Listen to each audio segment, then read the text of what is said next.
যখন তোমাকে কেউ জিজ্ঞেস করবে যে তোমার নেগেটিভ পয়েন্ট কী আছে, যদি ইন্টারভিউ জিজ্ঞেস করে, মাঝে মধ্যে তো ডেফিনেটলি করে, ঠিকই বলেছো, তখন তোমাকে এমন একটা জিনিস পয়েন্ট তুলে সেটাকে নেগেটিভ বলতে হবে যেটা অ্যাকচুয়ালি এই রিকোয়ারমেন্টের জন্য অতটা জরুরি নয়। ঠিক আছে, মানে তোমার উইক পয়েন্ট তুমি বলতে পারো যে আমি খুব মানে নিজে খুব বাজে রান্না করি, তো আমি কোথাও গেলে আমাকে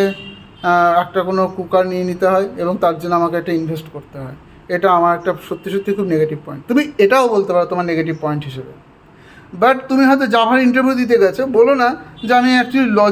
লজিক বিল্ড আপে আমি একটু কমজোরি, আমাকে এটা এখন লার্ন করতে হবে, বা এরকম বলো না যে আমি জাভাটা এখনও পুরোপুরি শিখে উঠতে পারিনি, আমাকে এটা লার্ন করতে হবে। তুমি এটা বলতে পারো যে আমি জাভাটা ডেফিনেটলি যতটুকু জানি আমি সেটাকে আরও ভালো, আরও বেটার করতে চাই, এবং তার জন্য যদি কোনো ট্রেনিংয়ের আপনাদের কাছে অপশন থাকে তাহলে আমি সেটা নিতে খুব মানে আমার জন্য খুব হেল্পফুল হয়।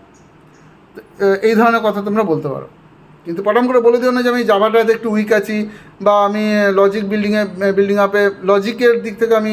একটু উইক আছি, এ ধরনের উত্তর দিও না। এমন একটা টপিক আনো যে টপিকটা, এবং এটা তুমি আগে থেকে প্রিপারেশনও রাখতে পারো, এমন একটা টপিক বলবো যে টপিকটা রিকোয়ারমেন্টের জন্য কোনো দিন দরকারই ছিল না, দরকারই নেই, একটু হেসে উত্তর দিতে পারো।